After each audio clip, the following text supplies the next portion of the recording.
美国大选刚刚结束啊，我这一次呢是非常成功的预测了大选的这个最终结果。那作为自媒体人的话呢，我感觉算是成功的通过了这次大考啊，也是时候把最近在思考的一些东西可以跟大家分享一下啊。其实我本人并没有在美国生活啊，也不是选举方面的专家，但是我相信和很多人一样呢，就是这是一个非常典型的一种情况，就是我们都很希望能够在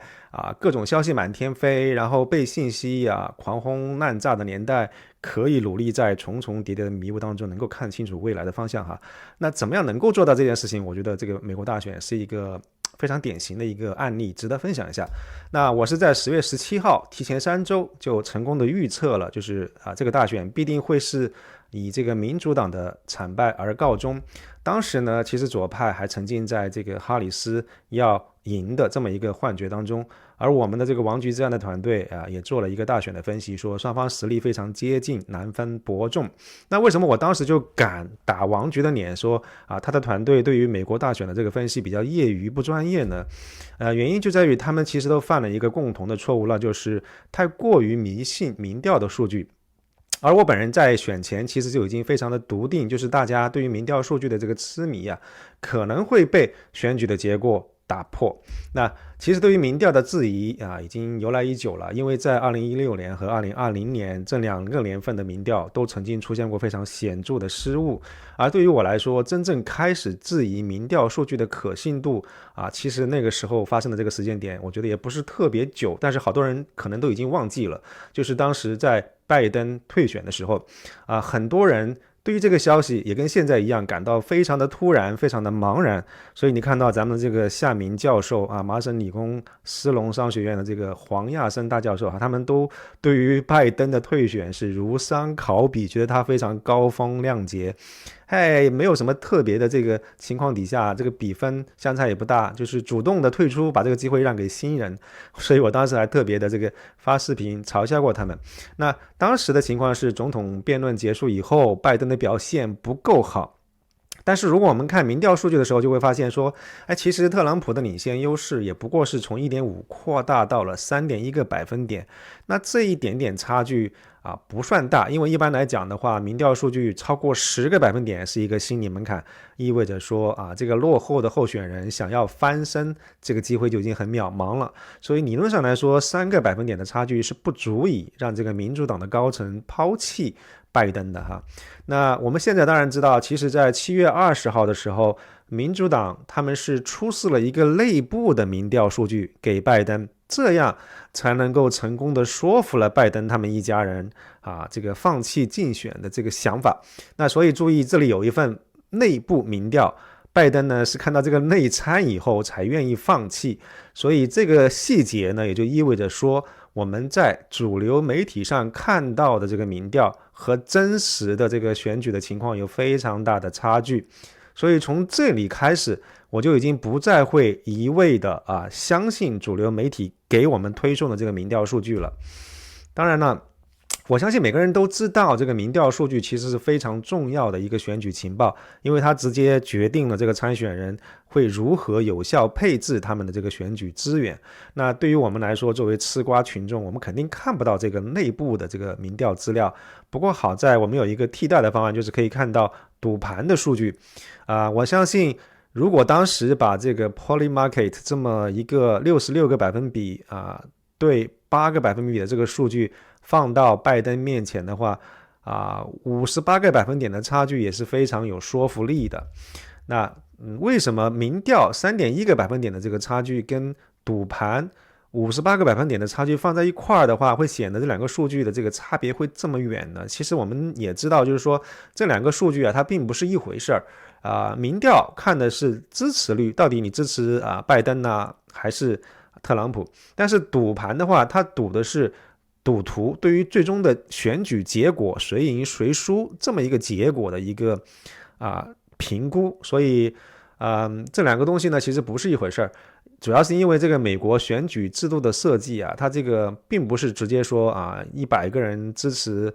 拜登，300个人支持特朗普，所以特朗普就会胜出。因为他这个选举团人的这个设计呢就会是不一样，就是这个州你赢了，哪怕只赢了1个人1张票，那整个州的这个票都归你所以这么一个特别的系统的设计呢，就会倾向于说会放大胜利者的这个选举人的票的总数，那意味着说一般来说就会在这个支持率的情况底下会增加2到3个百分点的这个数据就会等同于大概是实际的这么一个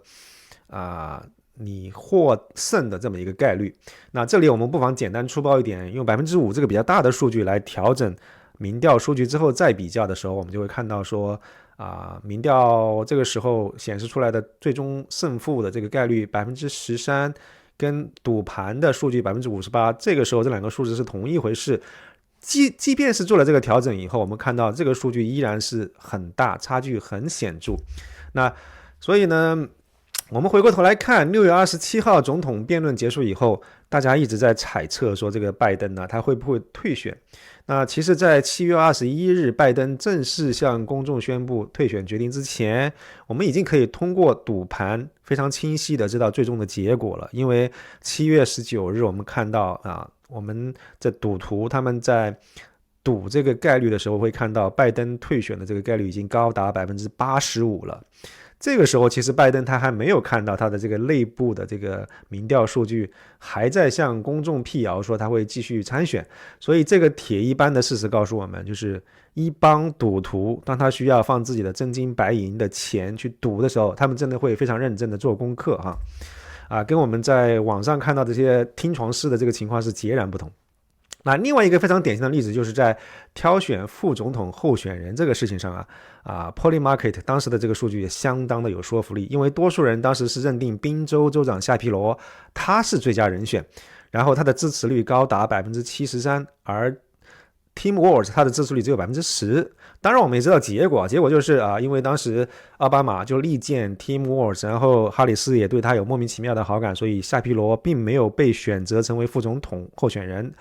不过呢，事实也证明这个决定是一个不太好的决定，因为 Tim Walz 这个人其实各种出洋相各种丑闻，他对于哈里斯来说完全是一个负资产。也因为这个错误的决定，我们看到哈里斯在竞选最后一天，他不得不花了一整天泡在宾夕法尼亚州，最终也没有能够保住这个关键的摇摆州。所以这个事实非常雄辩的再一次证明了这个群众的智慧加起来哪怕是3个赌徒也比起这个一个诸葛亮也更厉害，也就是说群众的智慧还是比这个奥巴马比这个哈马斯还是要更高一点。那我们回过头来看一看，就是传统民调到底出了什么问题呢？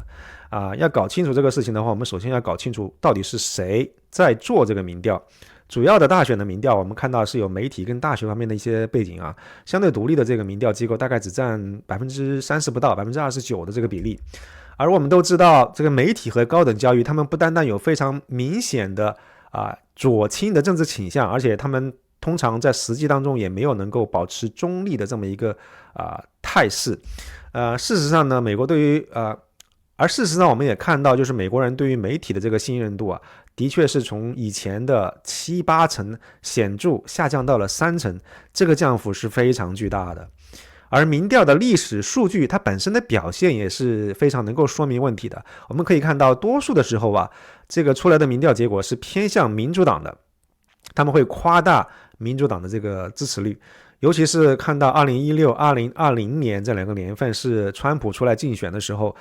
这个民调的结果都是非常严重的低估了川普的支持率尤其是讲到2020年这个民调错误的这个幅度异常之大，是40年以来的这个最大误差，这个就相当夸张了截止我目前呢，我能够拿到的这个2个人的大选实际的数据，因为现在看到有一些不同的数据源还没有完全出来，我能够看到的最新的数据就是哈里斯跟特朗普他们2个人的实际的支持率是 48.44%对这个 51.56%， 然后我们用选前的2个人 RCP 的民调平均支持率来对比的话，就会发现那个时候实际上是哈里斯 48.70% 领先于特朗普的 48.60% 的。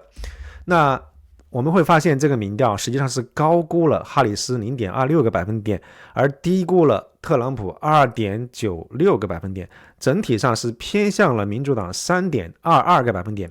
那一般来说我们知道，就是民调的误差在2到3个百分点之间是比较常见的。当我们发现说2020年 3.9 的这个误差已经是40年以来最大的话， 2024年的这个3.22绝对是一个非常失败的一个民调结果。那既然已经有了2020年的这个民调失败，为什么2024年我们没有吸取教训，再一次翻车了呢？一个常见的理论解释就是说特朗普的他支持者比较害羞，比较怕丑，他不愿意出来参加民调，他不喜欢这个做民调的这些机构，比如说 CNN 这些，他们不信任他们。但其实这个问题并不是不能够克服跟解决的，是很容易去解决的，对不对？不过很可惜，我们这个问题呢，我们发现在2024年并没有得到任何的改善，也没有就是任何的一个改进我们会依然发现说，很明显就是有16%的民主党的这个支持者，他们更愿意比这个共和党的支持者的这个比例更高而且有太多的民调公司公布的结果也显示，就是哈里斯跟特朗普的这个支持率，两个人的支持率非常的接近，差距都在2.5个百分点以内，就是所有人大家如此步调一致，这种情况其实发生的概率在统计学上基本上不可能，所以极大概率是民调机构手工的，他调整了民调的结果，所以才会大家显示大家所有的人都是差距很接近，在2.5个百分点以内。有个法国人他其实也同样观察到了这个问题，他发现民调的结果其实是偏向哈里斯的，所以他利用这个信息差呢，就从 Polymarket 上面赚了8000万美金。那华尔街日报的这个报道其实再一次证明了，就是赌盘的数据比民调更可靠。但我们回顾一下本次大选的这个时间线，就会发现说首先看一个整体的感觉，民调数据给我们的整体感觉就是哈里斯基本上在民调上是压倒特朗普，一路保持领先的。虽然他们两个人的这个数据很接近，但这个压倒性的这个领先的优势是很明显的。但这个能不能反映出这几个月发生的各种事件呢？从赌盘的数据上来看，我们看到双方其实是各有千秋，有来有往，有上有下。那这个看起来是我们赌盘的数据跟这个民调的数据给人的一个直观上的非常明显的不同。接下来我们就具体梳理一下当时发生了哪些事，具体的时间线是什么样子的。那当时总统辩论以后呢，哈里斯表现还不错，当然我们也知道为什么，因为就是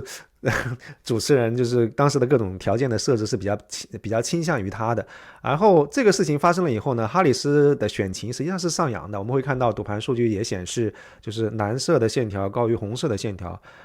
在选前1个月的时候，10月5号马斯克公开力撑特朗普，10月7号呢，哈里斯接受了 CBS 的60分钟访谈节目。这之后呢，然后马斯克开始密集发力了10月11号召开了特斯拉的发布会，10月13号成功的发射了这个星舰。我们可以看到Polymarket 这个市场的这个数据出现了非常显著的变化，然后特朗普与这个哈里斯之间拉开了9到10个百分点的差距。当时我记得我翻译了这个马斯克现场演讲的这个视频以后，播放量很快就超过了100万，这个印象是特别的深刻。按道理来说，你看马斯克这个发大招给特朗普是大大的加了分，而这个因为 CBS 60分钟访谈节目就是把这个哈里斯表现不好的那个剪掉，换成他这个表现稍微好一点的这个片段上去，这个事情发酵了以后，很多人对于哈里斯就非常的不满意，所以他大大的减分了。那理论上来说，民调的数据应该反映这个一个加分一个减分这么一个变化，但是我们看到两个人似乎在民调数据上没有拉开差距，哈里斯依然保持领先2.1个百分点的这么一个距离。那在这之后呢，就是因为哈里斯他一直被舆论批评说他不敢接受这个现场的采访，所以他决定孤注一掷参加对方福克斯新闻网的这个访问。节目播出去以后，不出所料的就是再一次差评如潮。我记得当时也评价说哈里斯他根本就没有能力对他的政策进行任何的这个有意义的对话，而且人家问他你觉得就是美国最大的对手是谁，他竟然回答说是伊朗。我觉得这也是犯了一个非常非常明显的一个错误，所以这个节目播出去以后，实际上对于哈里斯是非常不利的。我们看到10月17号呢，这个赌盘的数据再一次出现了非常显著的变化川普对于哈里斯的这个领先优势扩大到了24个百分点，也就是在这个时候，我正式的提出了我的大选结果的预测，提前了这个3个礼拜做这个预测，然后我这个预测本身呢，这个推文也有超过100万的浏览量，所以当时呢，理论上来说是一个非常显著的一个选情的变化，但是哈里斯在民调数据上继续保持1.5个百分点的这个领先，依然我觉得不知道为什么没有反映出这个变化，我觉得不太合理，而且整个的这个民调是哈里斯领先，这个赌盘明显是特朗普领先，而且这个差距比较大，这个数据是完全相反的，这就非常的搞笑了。在这之后呢，其实哈里斯就各种状况不断，基本上他的工作能力是不被公众认可的，一直被质疑。然后一直到选前，我们看到民调基本上依然是保持着哈里斯略略压过特朗普一头的这么一个趋势。而在赌盘上，我们看到完全相反，特朗普始终保持着对于哈里斯的一个大幅领先的优势。所以基本上比较公平的说，就是民调数据应该是没有能够反映真实的民意，它也对于民意的一些变化，不同事件导致的民意的变化根本就不敏感。那如果没有身在美国，或者像我一样不是选举方面的专家，也没有兴趣看任何数据分析的话，是不是就不能够对于这个选情，对于这个大选的结果做于合理的这个预测跟判断呢？其实也不是因为我们看到这个马斯克的这个推文说的很有道理，就是不管你是在美国还是别的什么国家，如果有人对于这个选举的结果感到非常的震惊，感到不太能够理解其实都应该好好重新的反省一下自己获取信息的来源是不是有问题。因为我们一直看到在推特上特朗普将要大胜哈里斯这个事情本身的趋势是非常明显的，而且至少持续了1个月以上。但是几乎所有的传统主流媒体都在给大家推送，给大家宣传一个跟这个现实是完全脱节的一个故事。比如说我经常在推特上看到各种不同的大 V 做的无数个民调，每一次特朗普都是大比分的胜出，至少75%以上，几乎没有看到过任何例外。比较夸张的是有一对这个双胞胎兄弟的这个左派的大 V 他们做了连续2个人做将近10次的民调看到这个结果不满意，就换一个说法，就说我们到底是应该选择一个检察官做美国总统，还是选择一个纳粹犯罪分子选择一个就是老色批来做总统，给他戴各种帽子，最后出来的结果依然是选择老川的这个人是绝大多数。所以这个时候我们看到这个支持民主党的人就会说，其实因为推特上聚集的这些都是右翼分子嘛，所以你看是有非常明显的倾向，所以你这个民调结果不可信。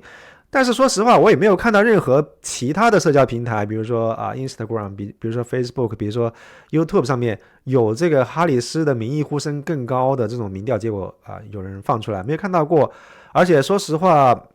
我看到这些超大 V 他们做的这些推特民调，参加的人数动不动就是50万、100万，这个规模的就是出来的这个民调结果的可信度，我觉得比一般的民调公司整个800-900人，整个1-2000人出来的这个抽样规模来看，我觉得他们的这个50-100万人这种规模的推特民调，我觉得比普通民调公司的这个民调结果更可靠、更可信，对不对？那如果你的确是非常担心说推特平台上这个受众给出来的数据可能会有偏差的话，其实你完全是可以去到油管或者是 Instagram 那些平台上面你尝试看到一些比如说与选举相关的一些热门新闻，你去认真的读这个新闻下面大家的评论，你就会发现你可以非常直观的非常就是非常贴身的感受到非常有效的就是民众的这个大家的这个心声，大家的民意是在哪里。然后另外你想感受到民情的一个变化的话一个比较好的办法是阅读左右两边阵营非常有代表性的一些报刊杂志的文章跟社论，然后除了要读这个表面的文字的意思之外，还要用心去感受文字之外的这个弦外之音，这样的话你通常就能得到非常多的有用的信息来帮你做这个判断。对，比如说举个例子当时我们看到就是很多大型科技公司的这个老板都给特朗普打电话就是想要在选举日之前先套一下近乎，这个新闻就非常非常的敏感。为什么呢？因为比如说你看到像这个亚马逊贝索斯，比如说你看到像 Facebook 的老板这个马克扎克伯格，他们这些科技巨头其实掌握了非常海量的大数据，他们非常知道就是民众到底民意所向，民心所向是哪一位候选人，所以这种新闻对于你来说就是非常敏感、非常重要的。此外呢，保持大量的阅读还能够帮我们非常准确的把握这个整个社会的这个舆情啊、民意的变化的趋势比如说我们通常通过一些信息，比如说这个《经济学人》周刊表示说，美国变得越来越不觉醒了。比如说我们发现就是越来越多的人开始讨厌极左的这么一个信息的话，有这么一个背景来把握的时候，你的预测就不会出现根本性的一个方向性的偏差。比如说你知道极左已经开始被社会大众嫌弃的时候，你就不会做出民主党会大胜共和党这么一个方向性都错掉的这么一个预测，对不对？另外一点，我相信你已经留意到，就是我今天视频当中用到的所有的这些事实跟数据，其实全部都是来自于我在推特上会定期给大家分享的非常有前瞻性跟洞察力的信息。所以如果你会关注我的推特的话，你就会发现我分享的这些东西能够帮助你在纷繁复杂的世界当中能够迅速抓住事物的本质，看清楚趋势和真相，非常的重要。那本次大选的话呢，我们也看到所有摇摆州的这个民意调查都出现了非常显著的偏差，而且非常一致的都是在低估特朗普的实际支持率。这里就有一个问题可以问，到底是不是真的方法论或者是抽样统计方面出了问题？其实我觉得很多人心里都有一杆秤，因为很多人都知道，都了解，就是像新闻媒体一样，其实民调机构他们也是有不同的这个为不同的利益集团在工作，有他们自己隐藏的这些利益冲突，所以很多时候你会发现民意调查事实上是变成了一种被特定的团体雇佣的一个宣传的资料因为什么呢？因为如果被人家发现说这个民调的差距，这个民心所向，这个民意的差距达到了10个百分点的话呢，这个时候你就会发现超过了这个心理的门槛，任何的助选的努力都会无效，就是意味着说民主党的选情会直接崩盘掉。所以我们知道了这一点之后，心里就会有数，不要对于媒体，不要对于民调过于痴迷，不是说完全不信，但是你一定要心里有一个问号，然后你有选择性的，或者是知道怎么样去过滤，怎么样去就是抓住这些事情，这些信息的本质，帮助你去看这个事情。另外一点就是我们也不要对于任何的名人有崇拜或者迷信的这么一种心理，不管他这个人到底是所谓的什么大陆自由派知识分子，或者是哪怕81个诺贝尔奖联名提出这个公开信公开称哈里斯，我们为什么不用太在意这些事情？因为就是他们其实很多人也有利益冲突，因为你知道这些所谓的诺贝尔奖获得者，他们也有一些学术资助方面的一些东西有些人做的学术研究其实真的未必会非常的有用或者有意义。那如果特朗普上台要赶这个削减政府开支的话，他们的这些资金可能会被削减掉，所以他们其实也有这个潜在的一个利益冲突。更何况很多所谓的这些名人，他们其实早就已经就是他们的认知水平早就已经停留在好多年以前了，他们已经落伍了，已经失去了判断力和公信力，所以不要太过于痴迷这些人的说法，好像他们说的就是绝对真理。我真的是看到有一些就是推特上面的一些推友，他们把这些人说的话当作是真理一样，在我面前说，哎，你看人家怎么说怎么说。 No， 不要太在意这些东西。所以本次视频其实一些关键的就是 takeaways， 就是首先真的民调它不是预测大选结果的最有效的信息源，赌盘数据比如说 Polymarket 他们在预测拜登退选在副总统候选人以及最终选举结果这几个方面都是完胜民调的。其次的话，我们通过阅读评论跟双方阵营这文章社论，是能够亲身感受到这个民意跟选情的变化，是能够把握社会政治光谱的一个整体变迁的趋势的。最后就是希望所有人都是保持一个比较开放的这么一个心态，不迷信任何人的权威，有怀疑精神，这样的话就能够帮助您始终保持一个最敏锐的一个洞察力。所以如果我今天的分享对您有帮助的话，请记得点赞这个视频，转发给您的亲朋好友，然后记得关注我的频道。祝您有心情愉悦的一天，谢谢。